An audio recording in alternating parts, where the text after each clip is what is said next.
In the 1980s, parents completely lost their minds. They thought heavy metal was turning their kids into Satan worshippers. Dee Snider was dragged in front of Congress and consequently proved he was not only a handsome cross-dresser, but also an eloquent speaker. There are monster movies on all the time. They've been going on for ages, and people watch a monster movie and they get scared and they walk away, and it was just a movie. Rock and roll, and many times, is the same thing. An Ozzy Osbourne song was blamed for a kid killing himself. Jimmy Page accused of making a deal with the devil. Now, Nikki Sixx did apparently levitate a fork into the ceiling, but that's a story for another time. My personal experience? My mom took my Shout at the Devil tape to a priest so he could remove the evil from it with a demagnetizer. There was no demagnetizer.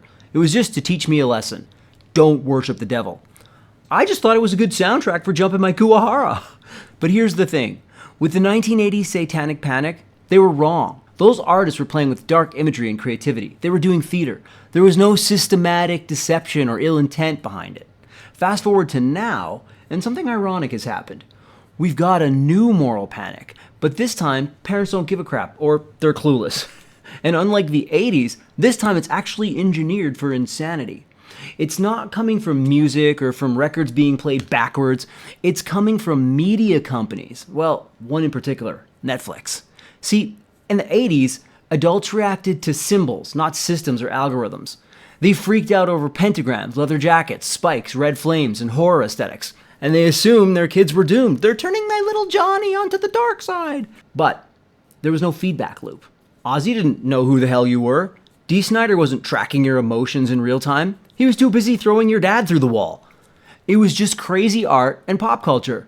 Maybe some kids were off kilter and they read it the wrong way, like the 3 teens who listened to Suicide Solution. Note that all the charges were dropped against Ozzy and CBS Records. The link just wasn't there. So, what's different now? Today, media, for obvious reasons, isn't passive. Platforms watch, assess, and they respond.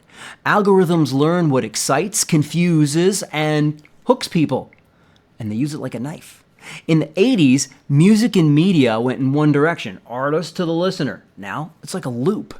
The system watches how you react and adjusts. Conformity Gate is going nuts on TikTok. The theory that the ending to Stranger Things was faked. That Netflix and the Duffer Brothers are playing a game of ARG. That is, an alternate reality game where we become the players on the game board of reality. There's thousands of fans hoping and praying that the show they grew up with, the show they formed parasocial relationships over 10 years with, will somehow continue next week or on January 7th. They've got a zillion theories and proofs of how inconsistencies in the imagery and the narratives prove it. That the entire epilogue at the end of the show is just an illusion cast by Vecna. People are losing it, thinking that the last episode is just a fake out. Part of this is the nature of endless series, with endless seasons and sequels and endless Easter eggs. People will read into anything and find meaning that isn't there. And Netflix is messing with us. Now, when you type fake ending into Netflix, Stranger Things appears. When you type fake ending into TikTok on the official Stranger Things account, an animation of Dustin hugging Elle and Mike appears. Type I believe, a D20 die rolls across the screen and lands on 11. Aha, we're right! They're dropping another episode! This isn't fan edits or conspiracy. This is official intentional behavior coded into the platforms. The TikTok devs had to program that in. It's real. Netflix and Stranger Things had to intake all the online chatter and react to it to make that happen.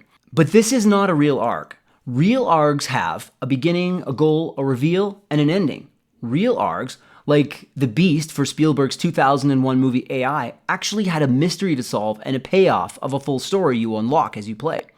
What Netflix and Stranger Things production is doing has no resolution. It's just endless ambiguity. So it's not really like a game, it's more like a slot machine. In Conformity Gate, people search, they find a symbol or incongruence, they get a dopamine hit, which keeps them going like a crackhead chasing their next fix, their next hit. Satanic Panic was loud and stupid. It was a gong show. This one is quiet, sneaky, and profitable. There's no devils or satanic lyrics, just massive addiction behavior shaping at a huge scale. The Duffers have always used mystery box writing. Most of the clues people are obsessing over are actually in episode 8. The Vecna pose, all the sevens, and whatever the heck else. But that doesn't mean Netflix planned a secret ending. It means they slapped us with an ambiguous one. Watched fans lose their minds, but they knew they weren't going to turn the lights back on. Look, I hope they're right. I hope an episode drops January 7, but it likely won't. There's no production leaks, no union schedules, no promo memos or investor announcements. Nothing behind the scenes points to it. And they screened it across the USA with the stars showing up at the theaters. Oh my god! No way! Oh my god! Oh my god! I mean, if they actually did the theatrical as a fake out, that truly is a wild ride.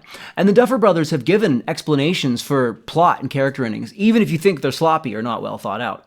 If Netflix were really dropping an episode, the evidence would be everywhere, and it just isn't. Unless you're Joyce listening to the Christmas lights. Polymarket gives it a 1%. Here's the problem with the secret episode 9 theory. Real secrets explode at scale. An episode drop isn't a magician pulling a rabbit out of his hat. It's logistics. Hundreds of people, vendors, translators, marketers, and platforms would have to move in sync after the damn finale was already sold, screened, and archived as finished.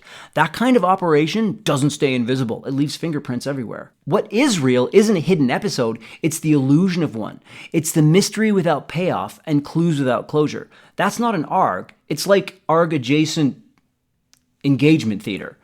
On January 8th, the kids will be back on TikTok chasing more I Believe hits, another round of Stranger Things detectives on your FYP. It's entertainment addiction madness, and no one gets closure. Taylor Swift taught fans that Easter eggs mean something. Netflix just taught them that maybe sometimes they don't mean squat. So are they just luring in gullible fans like this just to keep subscription and rewatch engagement up? To keep an open loop? Maybe Netflix is the real Vecna, and the confused and desperate fandom are the true victims being held captive in the hive mind. And let's not forget the brilliance of the Duffer Brothers. The last thing that Stranger Things ever told us? Girls don't fart. And if they do, it smells like roses. The 80s panicked over symbols and aesthetics and ideas. Today's kids are trapped inside media systems and algorithms, around endless franchise stories that never resolved. And that's the true demon. But hey, what do I know? Suck my fat one.